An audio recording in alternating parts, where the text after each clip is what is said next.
Este miércoles 29 de septiembre vamos a ver el tema de prevención y detección temprana de las demencias y enfermedades de Alzheimer. Por el ponente, el doctor Luis Bermúdez Vega, quien es médico geriatra y paliativista, además de máster en demencias. Lo dejo con el doctor. Buenas tardes, doctor. Adelante. Bueno, mucho gusto. Mi nombre es Luis Bermúdez. Para mí siempre es un placer el poder compartir pues un poco de los datos que existen actualizados en cuanto a investigación científica, medicina basada en evidencia, pues y un poco de la experiencia personal, aunque la experiencia pues uno la trata de realizar en base a la evidencia, pero no podemos dejar a un lado el empirismo y la parte de la práctica clínica diaria. El tema que les voy a presentar ahora, eh, el tema que les voy a presentar ahora es la prevención y detección temprana de las demencias y enmarcando un poco esta situación de la enfermedad o de la demencia tipo Alzheimer. ¿Cuáles son los objetivos de la presentación? Pues enumerar en base a la evidencia disponible los factores de riesgo involucrados en las etapas preclínicas y clínicas de las demencias. Reconocer estrategias útiles para la prevención y control de los factores de riesgo asociados a las demencias y abordar recomendaciones prácticas para la detección oportuna y precisa, tanto del deterioro cognitivo leve, demencias, y en una atención especial a la enfermedad de Alzheimer en atención primaria. La infraestructura sanitaria, no solamente de nuestro país, sino que a nivel mundial, está preparada para tratar enfermedades agudas o la agudización de las enfermedades crónicas. Sin embargo, el aumento de la esperanza de vida nos lleva a que el segmento de la población adulta mayor vaya en aumento y con esto múltiples enfermedades crónicas, comprendiendo todos los tipos de demencias. Esto nos lleva también a la pérdida de la autonomía y a tener resultados negativos, como mayor ingreso a centros de larga estancia o lo que se conoce comúnmente como hogares para personas mayores, muerte y dependencia. Esta es una gráfica de las estimaciones y proyecciones de la población del Ministerio de Economía de la DIGESTIC. Precisamente en esta proyección podemos observar cómo el crecimiento se da de forma exponencial, año 2021 12.37 y la proyección al 2050 es de 21.62. Quiere decir que pues el segmento de las poblaciones, el segmento de la población adulta mayor, al igual que la tendencia mundial, va en aumento y es un fenómeno al que no vamos a escapar. Si hablamos de prevención, quedamos claros que el segmento de las personas adultas mayores va en aumento, incluidas las personas que viven con demencia. Los factores de riesgo modificables, porque debemos de recordar que existe un factor no modificable y que fue el primero comprobable, que es la edad. Estos factores están presentes en alrededor del 40% de las demencias en todo el mundo. Nunca es demasiado temprano ni tampoco demasiado tarde en el curso de la vida para poder prevenir a una persona con demencia. Los riesgos en la edad temprana, si hablamos de edad temprana, hablamos de personas menores de 45 años, como una menor educación, nos van a afectar la reserva cognitiva. Pero, ¿qué es esta reserva cognitiva? La reserva cognitiva es la capacidad que va a tener el cerebro o las funciones cerebrales de soportar una patología o de enfrentarse a una patología. Los factores de riesgo en la mediana edad, involucrando el intervalo de 45 a 65 años y en la vejez, que se considera mayor de 60 o 65, nos van a influir en esta reserva cognitiva y van a desencadenar el desarrollo de eventos neuropatológicos. Esta es del reporte de Lancet, donde nos habla precisamente de la reserva cognitiva o lo que les mencionaba, esa capacidad de poder resistir el cerebro a un daño patológico, y observamos en los cuadros azules como el control de la hipertensión arterial, el control de la diabetes, el prevenir lesiones en la cabeza o el trauma craneoencefálico, el dejar de fumar, reducir la contaminación del aire, reducir la obesidad en la edad mediana, el mantener un ejercicio frecuente, reducir la aparición de depresión, evitar el consumo de alcohol, nos va a reducir el daño neuropatológico. Si pensamos en el beta amiloide o en la tau patología, que es la mediada por la tau vascular o inflamatoria. Pero también el hacer ejercicio, el tener estos hábitos de vida saludables, el reducir la aparición de depresión y el disminuir el consumo de alcohol, sumado a tratar discapacidades auditivas, a evitar el aislamiento social y a alcanzar un alto nivel de educación, esto nos va a aumentar la reserva cognitiva y nos va a ayudar a mantenerla. Ambos factores pues nos van a ayudar precisamente a la prevención de la demencia. Estos son posibles mecanismos cerebrales para poder mejorar o mantener la reserva cognitiva y la reducción del riesgo de los factores de riesgo, valga la redundancia, potencialmente modificables en una demencia. Conversando un poco sobre los factores de riesgo, pues en el reporte de Lancet, pues como ustedes lo pueden ver en la pantalla, tenemos que en las edades tempranas el tener niveles educativos bajos, pues nos expone a este tipo de padecimientos. En edades medias, como lo practicábamos para mantener esa reserva cognitiva, como la pérdida auditiva, las lesiones traumáticas, hipertensión, alcohol y obesidad, nos van a influir en esta etapa, y en etapas avanzadas, pues tenemos el tabaquismo, la depresión, aislamiento social, diabetes, contaminación del aire, etcétera. Pero la línea gris que ustedes observan, también en forma de una S invertida, es todo ese riesgo que nosotros no sabemos o que no se ha determinado cuál es el factor de riesgo que me va a desencadenar una demencia. Únicamente podemos abundar en un 40% o identificar este 40% como estos 12 factores de riesgo asociados a una demencia. La tabla que ustedes ven a la derecha de la pantalla, pues nos habla de los riesgos relativos y podemos analizar nosotros y pensar que los niveles educativos bajos, la pérdida de la audición, el trauma craneoencefálico, la lesión traumática de cerebro, la depresión, son factores de riesgo que tienen un mayor peso y que tienen una mayor significancia estadística. Y los 12 factores, pues, están incluidos en las diapositivas anteriores que les presenté, tanto como para el mantenimiento de la reserva cognitiva, como para ese recorrido del 40% de los factores de riesgo que analizamos o que se conocen hasta la fecha de una demencia. Este es un diagrama de bosque, precisamente de un metaanálisis, en donde podemos observar cómo las enfermedades crónicas, y en este caso particular la hipertensión arterial a través de su asociación con los medicamentos antihipertensivos, van a estar asociados a personas con demencia. El recuadro celeste, el recuadro APO que les coloco, pueden ver ustedes cómo sí nos incrementa la incidencia de la demencia, tanto los grupos como inhibidores de la enzima convertidora de angiotensina, los betabloqueadores, bloqueadores de canales de calcio, diuréticos, entre otros.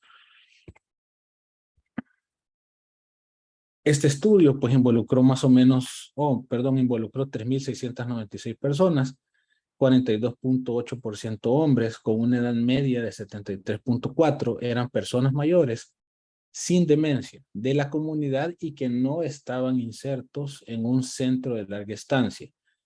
De estos 3.600 personas, 338 desarrollaron demencia. Y existe una relación muy fuerte entre la dislipidemia, el bajo peso y el desarrollo de la demencia, como se los voy a colocar en las diapositivas más adelante. Entonces, en la prevención hablábamos de enfermedades crónicas. Cuando hablamos de enfermedades crónicas, sí hablamos de hipertensión, hablamos de diabetes, hablamos también de dislipidemia, pero también de tener un control adecuado de peso. La mayor incidencia de la demencia va a estar relacionada con la dislipidemia y con índice de masa corporal menor de 18.5. Estos son valores de Haas ratio. Lo que tratamos lo que trato de enmarcarles aquí es precisamente la asociación que puede existir tanto para hombres y mujeres. Si hablamos de hombres, la asociación que existe entre dislipidemia y bajo peso nos va a llevar precisamente a que esta persona tenga un riesgo alto de tener una demencia. Si hablamos del sexo femenino, la relación que existe entre la hipertensión arterial, la dislipidemia y el bajo peso nos va a llevar a una asociación fuerte o un factor de riesgo importante para desencadenar una demencia. Pero no podemos desmerecer también la asociación que existe únicamente entre la hipertensión y el bajo peso. Cuando hablamos de colesterol total, si hablamos de las dislipidemias, cuando hablamos de colesterol total, podemos observar a la izquierda de la diapositiva tenemos la enfermedad de Alzheimer, la demencia en general, y tenemos la asociación o la medida agrupada, y pueden observar ustedes que es significativamente estadística, esta asociación que existe entre la demencia tipo Alzheimer y el colesterol total medido en la edad adulta media. Ahora, el impacto que tiene la atención primaria en la edad adulta media es muy importante y va a ser muy importante precisamente para poder controlar este factor de riesgo principal, más allá de la hipertensión y de la diabetes, de cómo una dislipidemia me puede generar a mí un deterioro cognitivo o bien una demencia. En cuanto a los triglicéridos, no podemos decir lo mismo. Podemos ver que estadísticamente no son significativos. Por lo tanto, sí podemos hablar del colesterol medido en esa etapa, pero no precisamente de los triglicéridos. Cuando hablamos del deterioro cognitivo, lo podemos asociar también a fragilidad de sarcopenia. Y este estudio nos habla de personas nonagenarias o personas mayores de 90 años que tenían un factor común y es la cardiopatía isquémica. Y podemos observar en la parte inferior, ahí como se los coloco en la flecha roja, que el deterioro cognitivo sí es significativamente estadístico y se va a presentar en este tipo de personas, tanto con cardiopatía isquémica, fragilidad y sarcopenia. Por lo tanto, es una entidad multifactorial en donde sí podemos ver involucrados diferentes padecimientos crónicos para los cuales precisamente nuestros sistemas de salud no están adaptados. La asociación de factores de riesgo, hablando del tema de prevención, de un factor de riesgo individual y de su coexistencia para personas con demencia, un factor de riesgo me va a incrementar el 20% el riesgo de una demencia. Dos factores de riesgo me van a incrementar el 65% el riesgo de una demencia. A la derecha está la significancia estadística, pero tres factores de riesgo, que para mí es lo más interesante, tres factores de riesgo me van a duplicar el riesgo de una demencia. Y bien, si yo tengo más factores de riesgo, voy a tener más riesgo de presentar un deterioro cognitivo, más riesgo de presentar una demencia y menos factores de riesgo. Por simple lógica, podemos pensar que vamos a tener un envejecimiento cognitivo normal. Pero ¿qué hacemos entonces cuando nosotros identificamos en la consulta que existen estos factores de riesgo? Sí necesitamos que exista una intervención, como les voy a colocar un diagrama más adelante. Pero estas intervenciones tienen que ser intervenciones basadas precisamente en evidencia. Si nosotros hablamos de diabetes, como pueden ver el recuadro de abajo, esta es una revisión muy importante que se hizo a nivel de México. Geriatras, incluidos neurólogos también, hacen este tipo de revisión bibliográfica y precisamente nos dan metas para el tratamiento. Como pueden observar en el caso de la diabetes, al igual que todas las casillas, van disminuidas en la edad media, edad tardía, si tenemos una persona con deterioro cognitivo o una demencia moderada, y si tenemos personas con demencias moderadas a severas. Y a la derecha de su pantalla pueden ver todos los niveles de hemoglobina glicosilada que pretendemos llegar cuando estamos identificando estos factores. Si hablamos de dislipidemia, básicamente es el mismo mecanismo, son las mismas categorías, y a la derecha pueden observar ustedes cuáles son las metas a las que deseamos llegar. Pues estos valores no es necesario el hecho de saberlos de memoria, pero sí tenerlos presentes en el momento que estamos tratando a un paciente. Esas son las recomendaciones. Esta es la tabla 2 precisamente de este estudio y nos habla también de factores de riesgo como actividad física, tabaquismo, depresión y aislamiento social, siempre dividiéndonos en etapas, edades medias y etapas tardías y sus recomendaciones. Para poder hacer intervenciones, definitivamente necesitamos saber cuáles son las recomendaciones que vamos a hacer. Y para eso, el nivel de lectura o el interés que nosotros podamos prestar como médicos es muy importante, o como personal de salud que va a estar asociado a este tipo de pacientes. Cuando hablamos de potenciales mecanismos protectores del envejecimiento, del ejercicio, perdón, sobre el envejecimiento cerebral, que ya conocemos que definitivamente los hábitos de vida saludables nos van a disminuir el riesgo de una demencia, tenemos estos mecanismos protectores, dentro de los cuales pues el hacer ejercicio nos va a llevar a un aumento del flujo sanguíneo cerebral, a disminuir el nivel de estrés oxidativo, al aumentar la neurogénesis, aumentar la neurotransmisión, aumentar los factores neurotróficos. Obviamente tenemos un beneficio desde el punto de vista psicológico, estado de ánimo, autoestima, pero también vamos a tener una respuesta metabólica, una respuesta hormonal adecuada. ¿Cuál es el rol de la nutrición? Que es otro factor importante, que recalcar este aspecto de la nutrición que muchas veces para nosotros queda olvidado y no tomamos en cuenta la importancia que tiene el ver el estado nutricional, no solamente del adulto mayor que adolezca una demencia, sino que el adulto mayor que tenga sus enfermedades crónicas. Y les mencionaba que compensar el estado nutricional es muy importante para poder realizar una intervención nutricional temprana. Al final el cuerpo funciona como una sola maquinaria. En este estudio, pues comparaban ellos 3 tipos de dietas: la dieta mediterránea, la dieta DASH y la dieta MIND. ¿En qué se refiere con la dieta MIND? Pues precisamente es la combinación de la dieta mediterránea con la dieta MASH, y los resultados lo que arrojaron es que precisamente esta combinación es estadísticamente más significativa y ayuda a prevenir y a mejorar la calidad de vida de las personas con demencia. Cuando hablamos de las demencias y el entorno que se da en la atención primaria, la atención primaria suele ser el punto de entrada y más bien el primer contacto de un paciente a un sistema de atención médica. La atención primaria, pues, es fundamental para el diagnóstico y el tratamiento de las enfermedades crónicas, incluida la demencia. El 93% de los médicos de atención primaria consideró que era su deber el mantenerse informados sobre los nuevos desarrollos actuales y modelos de gestión para la atención de pacientes con demencia. Sin embargo, de este 93%, el 39% señaló que solo a veces se sienten cómodos con hacer el diagnóstico. Esa creo que es una barrera que debemos de votar y mostrar nuestro interés precisamente por las personas adultas mayores, ya que definitivamente todos vamos a llegar a esa etapa. Hablando de recomendaciones prácticas para la detección oportuna y precisa del deterioro cognitivo, demencias y enfermedad de Alzheimer en atención primaria, podemos ver nosotros que el médico de atención primaria va a tener acceso precisamente a la prevención, al diagnóstico y al tratamiento, ¿verdad? Aunque el tratamiento muchas veces podemos clasificarlo como el brindar el tratamiento o dar un seguimiento, muy probablemente el médico de atención primaria va a generar el seguimiento.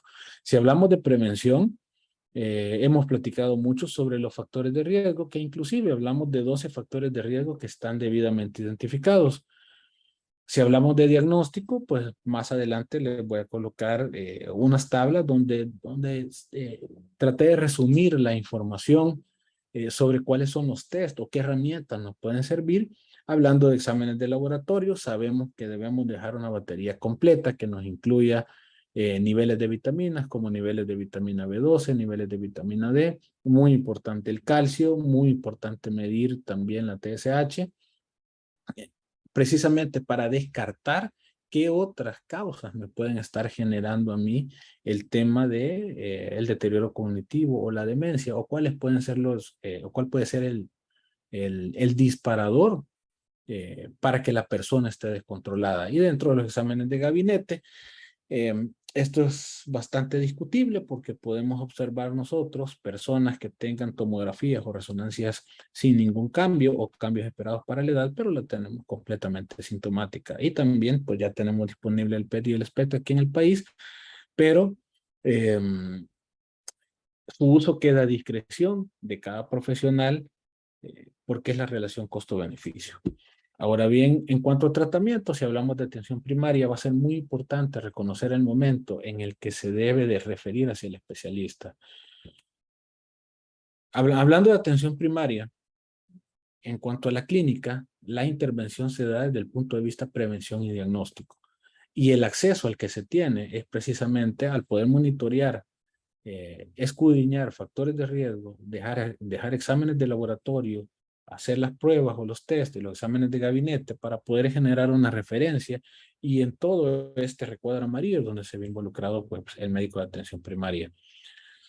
Por el 2010, Jack y colaboradores, ellos planteaban que las etapas de la demencia o inclusive la demencia se puede presentar desde edades muy cortas o edades muy tempranas y no necesariamente verificar que esta aparición sea de 1 o 2 años atrás. Por lo tanto, hablamos de una etapa preclínica de una demencia en la cual este cerebro va a tener cambios pero estos cambios pueden ocurrir mucho antes de tener los síntomas. Y obviamente cuando tenemos el deterioro cognitivo leve, pues un cerebro que ya tiene cambios, y cuando tenemos una demencia, pues los cambios son más notables. Este artículo es muy bueno, este lo saqué del Journal de Medicina Interna, es del finales del 2021, y ellos retomaban precisamente este tipo de etapas preclínicas para la atención primaria, en donde el objetivo no es definir la cantidad de años en las que una persona puede presentar síntomas, sino que el objetivo es hacer una conciencia que en edades medias nosotros podemos generar impactos hacia la vejez. Y este se los coloco porque precisamente habla de los biomarcadores, o que los biomarcadores, pues muchos están en estudio, muchos se pueden hacer, su uso es controversial debido a su costo, y que el diagnóstico, pues, de la demencia sigue siendo netamente clínico. Les coloco en una línea morada lo que es el beta amiloide en el líquido cefalorraquídeo. En la línea rosada, pues está el amiloide a través del PET. En el azul está la taupatía. En la línea anaranjada, a través de la resonancia magnética. Y se compara precisamente con el deterioro cognitivo. Quizás lo interesante de esta gráfica es ver cómo todos estos biomarcadores van a tener una confluencia y un patrón similar de conducta cuando hablamos de personas con un envejecimiento cognitivo normal, deterioro cognitivo leve o demencia. Y también lo interesante es ver esta proyección en cuanto al tiempo, que estos biomarcadores no necesariamente el objetivo va a ser buscarlos en la vejez, porque se pueden presentar mucho tiempo antes. Sin embargo, pues su uso actual sigue siendo para el tema de investigación por el costo-beneficio. La hipótesis amiloide nos va a sugerir que existe una acumulación del beta amiloide en el cerebro.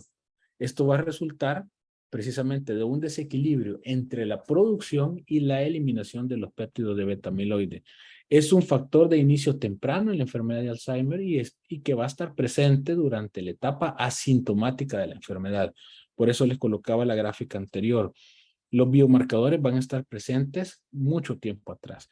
Y la hipótesis Tau nos va a sugerir que la enfermedad de Alzheimer va a progresar principalmente a través de su patología, que es independiente o puede ser codependiente de la acumulación del beta amiloide, y se va a correlacionar fuertemente con la disfunción neuronal y la neurodegeneración. La tau patológica se va a poder propagar de una célula a otra, de forma similar a los priones, a través del espacio extracelular. En la enfermedad de Alzheimer, esta propagación de célula a célula puede ocurrir en un patrón espaciotemporal característico en todo el cerebro, definitivamente, coincidiendo con la carga clínica y la progresión de la enfermedad, que, como sabemos, es crónica e irreversible. Este algoritmo son recomendaciones prácticas de cómo llegar o cómo brindarle la atención al paciente con la sospecha de deterioro cognitivo de demencia. Si nosotros sospechamos en la atención primaria que el paciente tiene un deterioro cognitivo, definitivamente tenemos que buscar la causa, el por qué se puede estar sospechando este trastorno, tratar las condiciones o los factores de riesgo que nosotros involucramos, y en el tercer cuadro, pues ahí les coloco que se debe dar un seguimiento y referir a un especialista. Esta es la hoja de ruta que se puede seguir a nivel de atención primaria. Estos cuadros son unos cuadros de resumen y se los dividí en dos situaciones. Uno son las pruebas que son basadas en informantes o basadas en la persona que cuida, como el cuestionario Alzheimer o el AD8, que son cuestionarios que se le van a realizar a la persona cuidadora o al informante.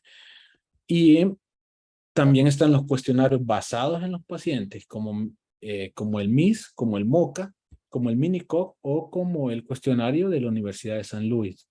Ahora, dentro de los más recomendados, siempre va a ser el MOCA. Ahora, estamos muy familiarizados a utilizar el Mini-Mental Test, del cual yo eh, estoy muy satisfecho con la labor que hizo el Mini-Mental. Sin embargo, pues las nuevas actualizaciones pues, hacen unos exámenes, unos test eh, mucho más fáciles de hacer, con más dominios, con atención y concentración, con funciones ejecutivas y memoria, siempre involucrando todas estas habilidades visoconstructivas y conceptuales.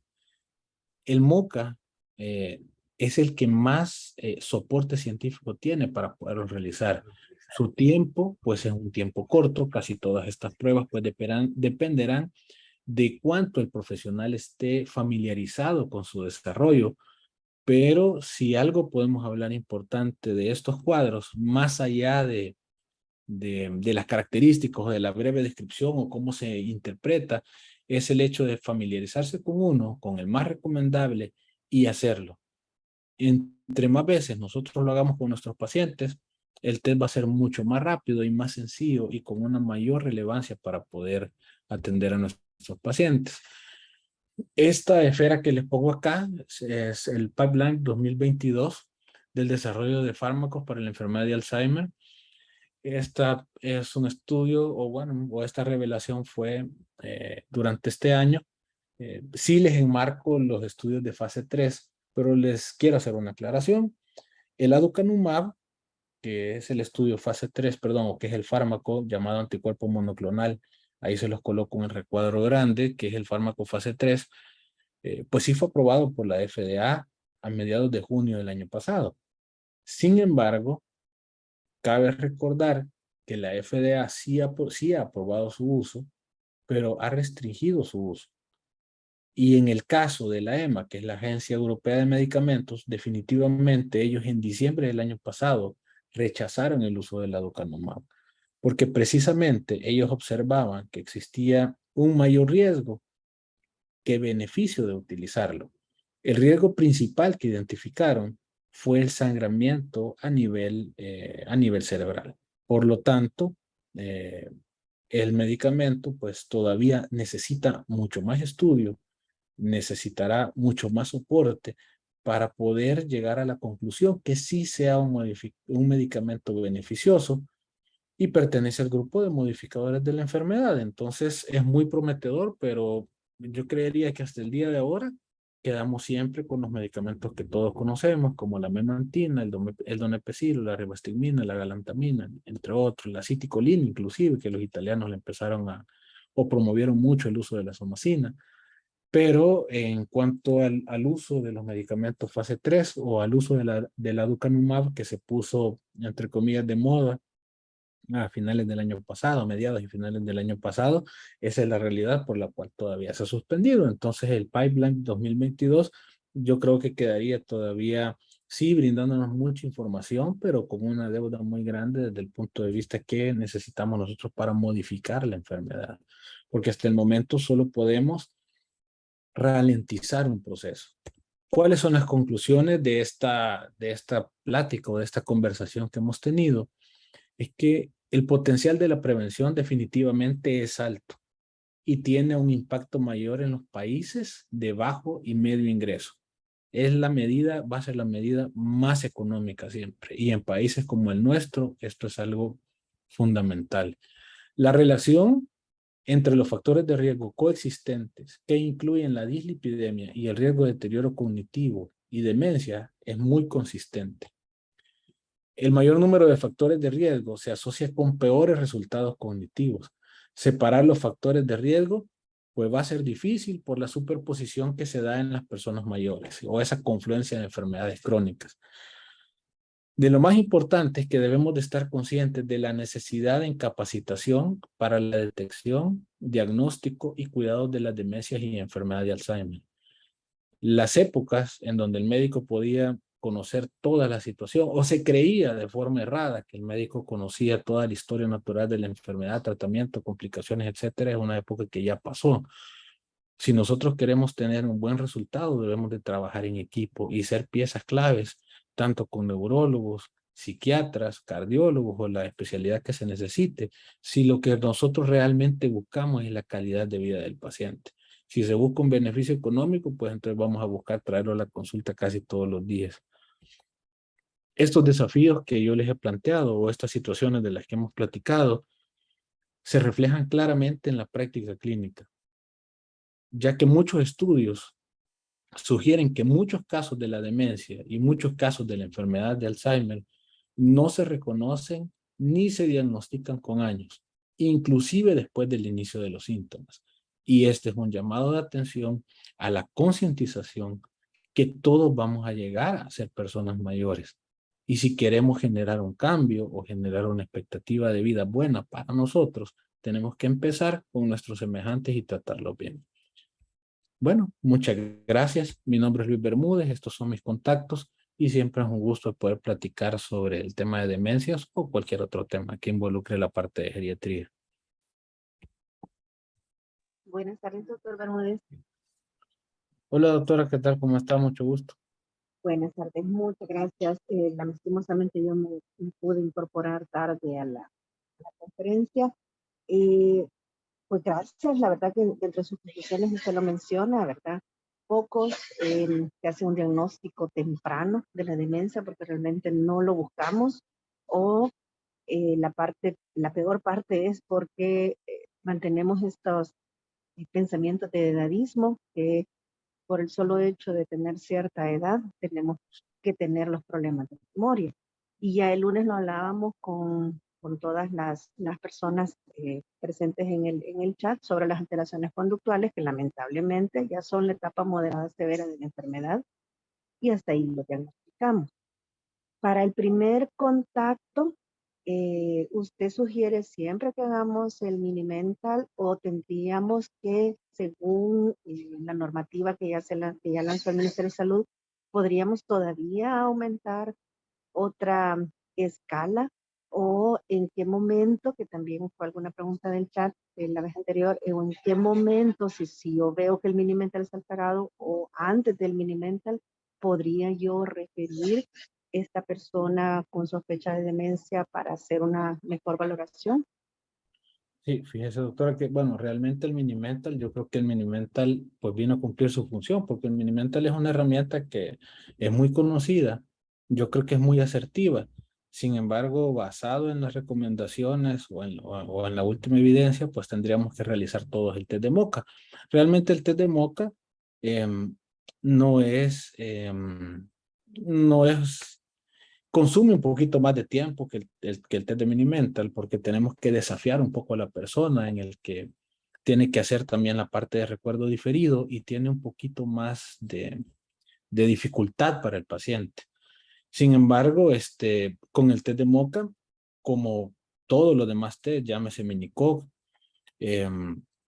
o inclusive el Mini-Mental Test, pues únicamente nos dan una referencia sobre cómo puede estar el estado del paciente, pero al final siempre lo vamos a resumir en la historia de la enfermedad, en recoger todos esos datos que nos da tanto o la valoración geriátrica integral o la historia clínica.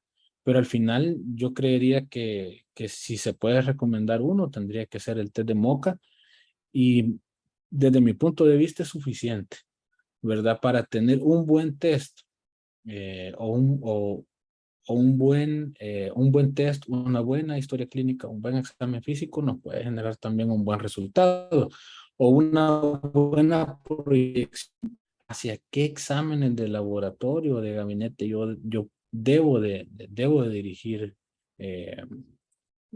cómo realizar o cómo seguir el diagnóstico del paciente. Pues me quedaría con el test de Moca que más soporte tiene al momento.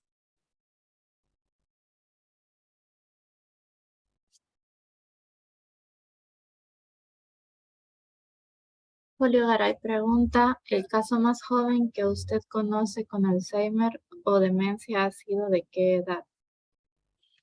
Pues fíjese que ahorita, de hecho yo tengo un centro para personas mayores, que es el contacto que le puse. Y esa ha sido quizás mi primera experiencia con alguien joven, un hombre de 52 años, diagnosticado, no lo diagnostiqué yo, él fue diagnosticado en el Seguro Social, 52 años, en control con neurología, pues después de pasar una serie de procesos con los especialistas, pues 52 años y tiene el diagnóstico de enfermedad de Alzheimer. Y pues básicamente sí es mucho más devastadora cuando se encuentra en etapas jóvenes que encontrarla pues en una etapa o en personas nonagenarias o personas de 80 años o personas longevas arriba de 85 años. Es lo que yo le pudiera decir que es la persona más joven que he encontrado, 52.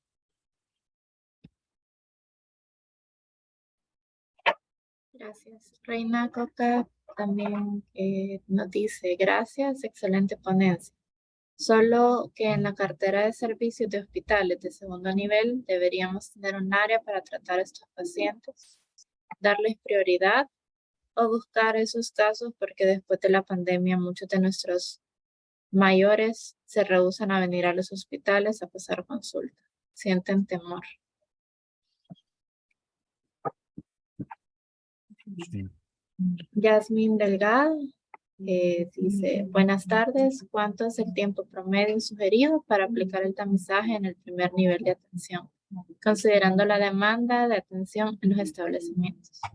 Mire, yo creería que, bueno, le voy a dar mi punto de vista particular. Yo no pertenezco a ninguna dependencia, pero realmente el tiempo que se da en la consulta a nivel del Ministerio de Salud es un tiempo bastante pírrico, es un tiempo corto, en donde muchas veces se saca o lo que se busca es el exceso o cubrir la mayor parte de trabajo, pero solo en realizar la prueba o en realizar un test, usted puede tardarse entre 5 a 10 minutos dependiendo de la experticia o que tanto tenga contacto usted con la persona.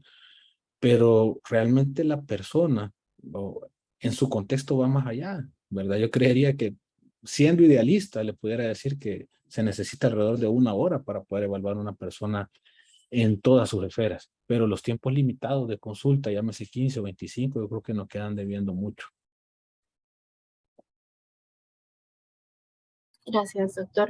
Vinicio Serrano dice, buenas tardes, muy interesante conferencia. En hospitales de segundo nivel faltan especialistas en psiquiatría y neurología para la atención de los pacientes que puedan referir del primer nivel de atención. Los pacientes de deterioro cognitivo o demencia. Además, no todos los internistas tienen la apertura para dar seguimiento a estos pacientes. ¿Qué opinión le merece? Mire, fíjese que yo le colocaba el resultado de un estudio que menciona precisamente que el 93% de las personas, regálame un segundito, un estudio que menciona que el 93% de los médicos de atención primaria sí estaban conscientes de la necesidad, pero de ese 93, casi el 40%, si no me recuerdo, el 39%, algunas veces no los querían ver. Y es porque sí estamos claros que no todas las personas les gusta tratar personas mayores o estar en contacto. Y yo no le puedo negar que el que la persona tenga un deterioro cognitivo se nos desvía de la consulta, nos dice otro tipo de comentarios, el familiar viene estresado. Entonces, sí es un poco, se debe de tener paciencia básicamente y tiempo para poderlo ver. Ahora, la apertura, yo creería que la apertura se puede contrarrestar con más sensibilización, porque al final, pues, no sabemos quién va a desencadenar algún tipo de deterioro cognitivo. Podemos ser cualquiera de nosotros y yo creo que la pregunta ideal sería cómo queremos que a nosotros nos traten cuando no tengamos que escoger y definitivamente nos toque un deterioro o nos toque una demencia, ¿verdad? Entonces, yo creo que hay que sembrar mucho para poder cosechar más adelante también, inclusive para nosotros mismos.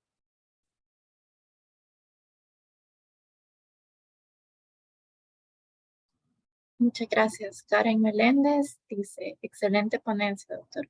Me gustaría saber en su experiencia cuál es la ocupación más asociada al aparecimiento de la enfermedad de Alzheimer. Sí. Mire, fíjese que en cuanto a ocupación, la mayoría de pacientes que vienen, que yo me imagino que puede ser la media de las personas, culturalmente la que más consulta es la mujer, porque es mucho más ordenada para sus enfermedades crónicas, tratamientos, consultas, y definitivamente el que menos consulta es el hombre. Él consulta hasta que está básicamente enfermo. Ahora, en las etapas que vienen, se va a dar una transición definitivamente, en la que usted va encontrando más personas profesionales asociadas a este tipo de trastornos. Pero en la actualidad, lo que más predomina, si nosotros hablamos de nuestra realidad como país, sexo femenino, son precisamente amas de casa que tienen de su historial depresión y enfermedades crónicas como hipertensión arterial o diabetes. Muy raro, porque sí vienen, pero muy raro que venga un hombre profesional y que tenga algún tipo de deterioro cognitivo, o una mujer profesional, porque en el área de geriatría, o por lo menos a nivel privado, en el área de geriatría, sí dependemos mucho de que el familiar lo traiga, porque la persona pues tiene que generar un aporte económico, definitivamente ya no lo toleran en la casa por el tema de las alteraciones neuroconductuales, y cuando venimos a escudriñar qué hace la señora toda su vida pasó supeditada a su esposo. Entonces creo que definir una profesión en nuestro contexto es un poquito difícil, porque aún así las mujeres están consultando por el tema de algún tipo de deterioro mental arriba de los 75 años. Ya son personas bien mayores comparándolas con la fecha actual que tenemos, ¿no?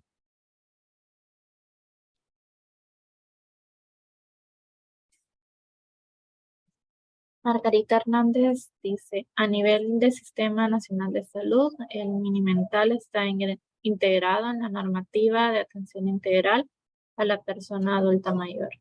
Deberíamos a nivel primario llegar a la sospecha y luego ser referido a segundo nivel para descartar causas reversibles de demencia de no existir. Referir al tercer nivel según las normas del Ministerio de Salud. Lo importante es que independientemente del lugar a donde estoy evaluando, los pacientes al tener la sospecha para su correcto abordaje. Nos hace falta, pero entre más educados estamos, será mejor.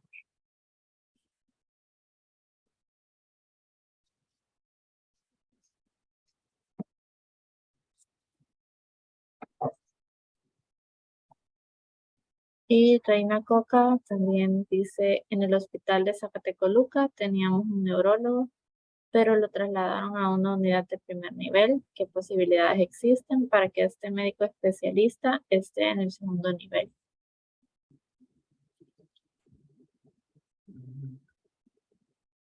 Mire, yo creo que, bueno, en ese sentido, yo creo que comprendo un poco menos de cómo funciona la logística del Ministerio de Salud, pero básicamente hay oportunidades laborales que pienso que se deben de abrir, y entre más interés exista por indagar entre las personas, o más interés exista en indagar sobre la necesidad de que el adulto mayor sea bien atendido, se van creando los equipos multidisciplinarios.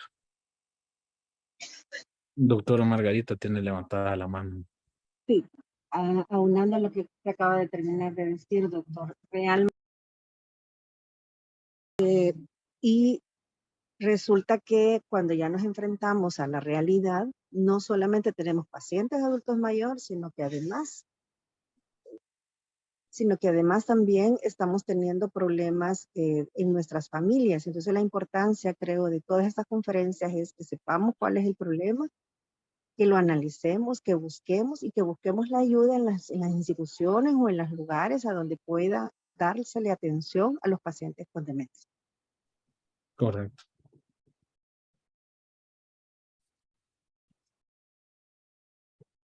Yasmin Delgado dice, ¿podría dar recomendación o estrategia para estimular la parte cognitiva en las personas mayores en los clubes de adultos mayores de las unidades de salud? Mire, fíjese que sí, yo creo que la gimnasia cerebral es muy importante. La gimnasia cerebral es la estimulación precisamente de los conceptos, imágenes, nombres que se pueden dar no necesariamente con una computadora, sino que puede ser hasta con gráficas. Ese es uno, la gimnasia cerebral. Y si nos vamos un poco más sofisticados, porque también la realidad de nuestro país es que la gente se queja de que no hay dinero, pero todo el mundo anda celulares de alta gama. También ya existen aplicaciones en donde se pueden hacer este tipo de ejercicios como Smart Brain o Fit Brain, por ejemplo. Entonces, yo creo que depende mucho, más allá, más allá de la estrategia es el hecho de concientizar la necesidad de hacerlo. ¿Y qué herramientas existen? Sin tecnología y con tecnología, precisamente como las que les mencionaba. Ella también pregunta, no, perdón, María José Flores pregunta si es realmente una enfermedad que debe manejarse solo, y solo sí por un especialista en salud mental. Mire, yo lo he encontrado, lo que les traté de documentar es que esta es una entidad abierta a muchas personas. no necesariamente está, a muchos profesionales, perdón, no necesariamente está ligada a los profesionales de salud mental.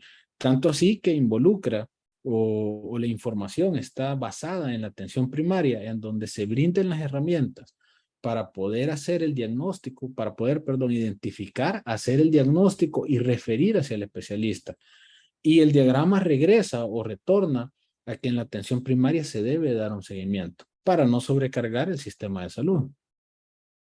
Gracias Bueno, al doctor por no, muchas gracias a ustedes su por tiempo. el tiempo y siempre es un gusto poder conversar. Ujú.